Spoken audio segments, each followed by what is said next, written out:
Hey, Feather Sound Church, Pastor Art here. I'm super excited, obviously, that we're in the book of Romans. It doesn't get better than that.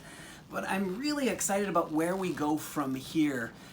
We're in this beautiful chapter called Romans 12. We just finished learning about what we believe and this doctrine that Paul spells out for us. And then what he ends up doing is moving in and he says, therefore, in view of all these things I just spelled out, this is how you live your life. And so from chapter 12 to chapter 16 is all about practical application of what do we do with these amazing truths that we spell out.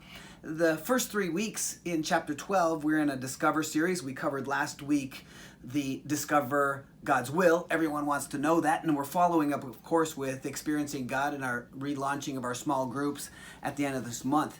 This weekend coming up is going to be on discovering your gifts, and after that, discovering your church. And Paul, he spells out all these things about our gifts, and everyone has a different gift. We all belong to it. Paul tells us in Ephesians that we're to discover our gifts, that God gives us these things, and that he has a plan laid out for us as his workmanship. And it's really important because once you understand that God has a plan, it's up to you and I to find it out. And then how do we live this life out in community?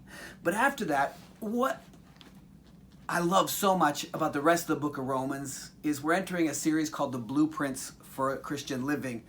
In other words, we have a great architect and he spells out, this is now how you live out your life in light of what you know.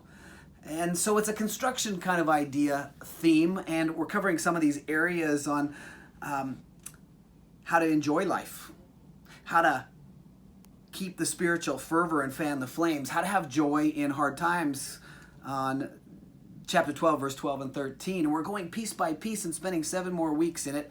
Chapter 12, verse 14 to 21, how to deal with difficult people, the jerks and the unpleasant people in life. And then you even get in chapter 12, Jesus, the Lord of our politics, and how to deal with the government in this crazy world that's not always friendly to Christian society. And then Bible in one word, love. And then we're going to go into, finally, in October, a unity and diversity.